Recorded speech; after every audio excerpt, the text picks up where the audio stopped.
Bonjour à tous, c'est Thomas du Dovox.fr, bienvenue en Solido Chrono. Aujourd'hui, je vais vous parler de Jinx. Jinx, c'est un jeu pour 2 à 4 joueurs qui peut se jouer à partir de 6 ans et pour des parties d'environ 15 minutes. Jinx, c'est un jeu dans lequel il va falloir essayer de récupérer des cartes, car sur ces cartes, il y a des points de victoire, et c'est le joueur qui a le plus de points de victoire à la fin de la partie qui sera le gagnant. Néanmoins, à l'issue de chacune des manches, les joueurs devront rendre les cartes qu'ils ont récupérées si jamais ces cartes sont de la même couleur que des cartes encore au centre de la table.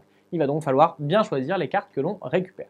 Alors voyons voir comment cela va se passer. Comme je vous l'ai dit, le jeu va être organisé en 3 manches. Au début de la partie, on va mélanger les cartes qui sont ici. Ces cartes, elles sont numérotées de 1 à 6 et elles vont être en 8 couleurs différentes, chaque carte étant unique. Au début de chacune des 3 manches, on va piocher 16 cartes que l'on va placer ici au centre de la table. Puis les joueurs vont jouer chacun leur tour.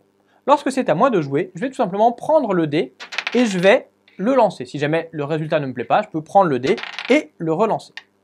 Quoi qu'il en soit, je vais devoir, après mon deuxième lancer ou après mon premier si celui-ci me convient, récupérer une carte de la valeur indiquée par le dé. Ici par exemple, j'ai fait 4, je vais devoir récupérer un 4. En l'occurrence, ici, il n'y a qu'un seul 4. Je le récupère devant moi.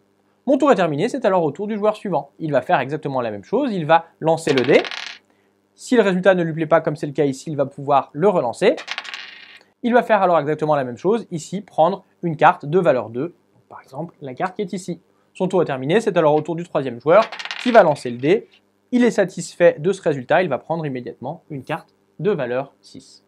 Donc au fur et à mesure de la manche, il va y avoir de moins en moins de cartes disponibles. Et si jamais, à l'issue de mon deuxième lancer, eh bien, je n'ai aucune carte que je peux récupérer, eh bien dans ce cas-là, la manche va s'arrêter immédiatement. Dans ce cas-là, les joueurs vont regarder pour les cartes qu'ils ont récupérées si jamais il y a des cartes de même couleur encore présentes au centre de la table. Et dans ce cas-là, ils vont devoir rendre les cartes en question. Ici, par exemple, moi, je vais devoir rendre ces deux cartes-là, puisqu'il a des cartes de même couleur. Le joueur ici va rendre les 3 cartes qui sont ici. Et enfin, le joueur qui est là va rendre uniquement la carte qui est ici. Ces cartes-là sont alors défaussées et mises de côté. Et on va pouvoir commencer une nouvelle manche en piochant 16 nouvelles cartes. Néanmoins, entre chacune des manches, eh bien, on va pouvoir piocher des cartes chance. Chaque joueur va pouvoir, s'il le souhaite, défausser une de ses cartes pour piocher une carte chance. On n'est pas obligé de le faire et si jamais on n'avait aucune carte, eh bien, on peut quand même piocher une carte chance gratuitement. Ces cartes chance, elles vont nous donner des bonus. Alors par exemple, celle-ci, elle me permet à chacun de mes lancers de rajouter 1 à la valeur de mon dé pour pouvoir avoir un petit peu plus de choix.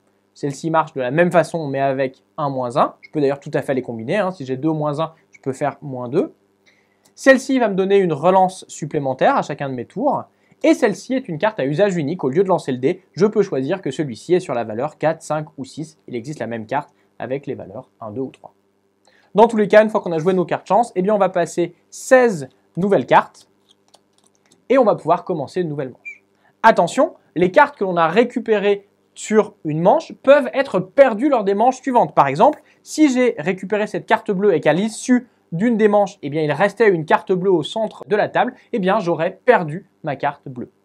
Dans tous les cas, à l'issue des 3 manches, les joueurs vont compter les points indiqués sur les cartes qu'ils ont devant eux. C'est le joueur qui a le plus de points qui est alors le gagnant de la partie.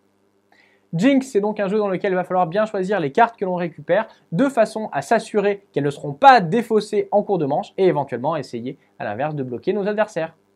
Voilà, vous savez presque tout sur Jinx. Maintenant, à vous de jouer et à bientôt sur Dovox.fr.